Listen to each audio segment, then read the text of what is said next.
নমস্কার বন্ধুরা, আবার আজকে একটা নতুন ভিডিও নিয়ে চলে এসেছি। তো আজকে আমি ফুলগুলো বাগিয়ে নিচ্ছি, আমি করবো গোপালের পুজো।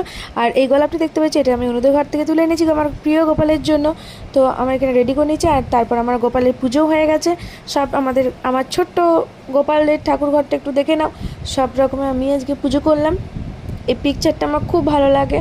আর গোপালকে তো আজকে খুব সুন্দর লাগছে, গোলাপ ফুল পেয়ে গেছে, দেখতেই পাচ্ছ। খুব খুশি আজকে গোপাল। তারপরে আমি আমাদের ওপরে বাকি ঠাকুরগুলোকে পুজো করার জন্য আবার একটা ফুলের ডালা তৈরি করে নিলাম। সব জবা ফুলগুলো আমি একটা পাশের বাড়িতে গাছ থেকে তুলে এনেছি। প্রতিদিন জবা ফুল পাই না, আজকে তুলে এনেছি, বেশ ভালো লাগছে জবা ফুলটা দেখতে।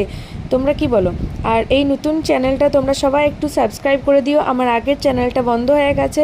তো যারা ওইটাতে চাই এটা সাবস্ক্রাইব করে দিও। তারপর এখানেও আমার উপরে পুজো হয়ে গেছে, ভোলে বাবার পুজো হয়ে গেছে। দেখে না আমাদের কী কী ঠাকুর আছে। ভিডিওটা ভালো লাগলে like, comment, share and subscribe করে পাশে থেকো। হর হর মহাদেব।